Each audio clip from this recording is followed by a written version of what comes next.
I'm Mick Garris, and this is Mortem. Our guest is Frank Darabont, an author, screenwriter, producer, director, and Oscar bait. Frank, good to have you here. And bald guy. You forgot bald guy. I didn't forget. Okay. It's not good. Now, what a lot of people don't know is that you were born in a refugee camp in France. In France, yeah. That your parents had escaped the Hungarian Revolution. In '56, when the Russian tanks came in and blew the hell out of Budapest, my parents fled across the border. You know, I mean, they literally left Hungary walking, as did several 100,000 people at that time. So imagine being Austria, for example. There's suddenly 200,000 people who need food and clothing and political asylum. Incredible story. It is an incredible story. It's actually a story I've always wanted to tell, not specific to my parents, but specific to the event, because it's so amazing.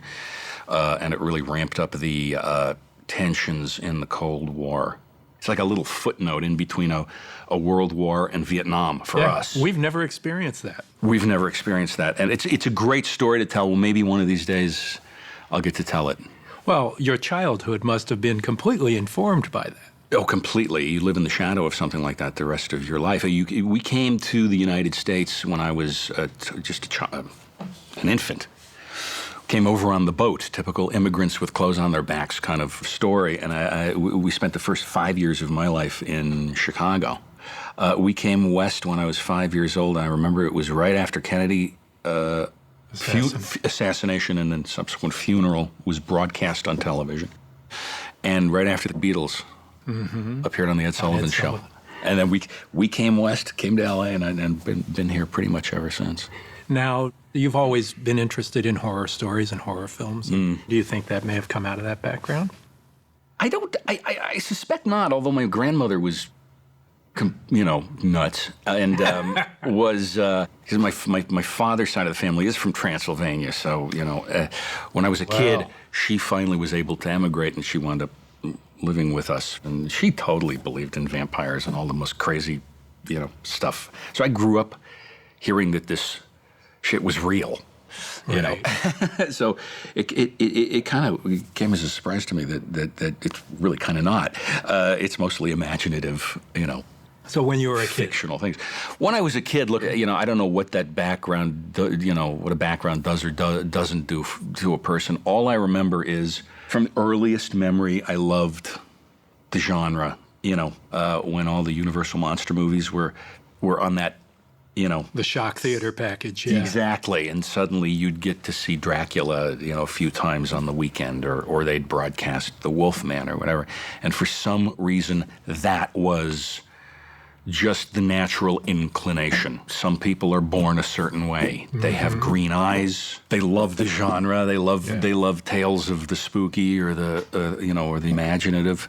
There's definitely a tradition in that among Hungarians. Hungarians are very fanciful people.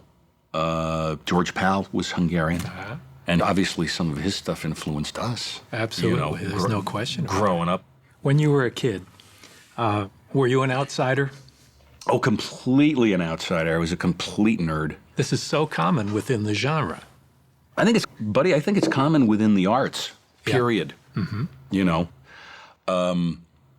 Most Broadway dancers are gay. You can't tell me they weren't outsiders in their hometowns. Outsiders tend to find what they need through the arts. And that's, I think, very common. What is it about the darker stories that attracted you, young Frankie Darabont? Well, it was never at the exclusion of the uplifting stories as well. I mean, I think it's that's a mistake that people make, is think that people who work within the genre are only interested in the genre. That's very common. They don't make it with me so much because I've made movies like Shawshank Redemption. You've done the crossover. I've done the thing that tries to inspire and uplift. So people actually are more surprised to hear that I love the genre so much. Right. They walk into my office and they look around, and there's like every corner of my office has got Terminators and aliens and painted model kits. People walk in and they're surprised by that, because they base their opinion on what I like based upon the movies, by and large, that I've made. And Without realizing that earlier on in your career, you were strictly confined to that horror gutter that we often live in. That's exactly right. You know, it's not a bad gutter to be in. I mean, they're all velvet cages, aren't they? They are. Well, when did what movie first made you think, maybe this is something I want to do? If you love this stuff, if you love what we do, you do have this vague notion of, I'd like to grow up and make movies, or I'd love to grow up and, write books. I want to tell stories. I'd love to grow up and be a storyteller. I'm sure you experienced the same kind of vague notion. Absolutely. But at that age, it's almost like, it's like the vague notion of, I'd like to grow up and be a strong man in a circus. Yeah, you can't imagine you'd really do this. That you'd really do this. But there's got to be one flashpoint event where the match got dropped and the fire started to go. And for me, that was seeing THX 1138 when I was 12. And it blew my mind in a lot of ways, but I felt the first time really I felt the imprimatur of the filmmaker. At 12 years old, I'm watching this movie, and I suddenly had this sort of epiphany. Whoever's making this is standing just off the edge of the screen, and I can't see him. That somebody's also sharing a very unique world view with me. It ain't just to entertain me, but it's also sharing something on a deeper level. I think it's probably the same feeling the Scorsese's had, or his generation had when they first started seeing the Italian neorealist films or the French New Wave stuff. You're getting a personal vision here. It's not just singing and dancing and howling monkeys, and there's something more going on here. There's something very, very, very cool going on here. I wish I could recommend that the folks listening watch that movie. That so inspired me, but George has revamped it. The version of the movie that's out on DVD. Oh, that's right, on DVD. It's been reworked digitally and like. Oy. Oy. Oy. And I'm even on the supplemental stuff. They said, would you like to do this? I said, yeah, of course. I'm the biggest cheerleader for this film.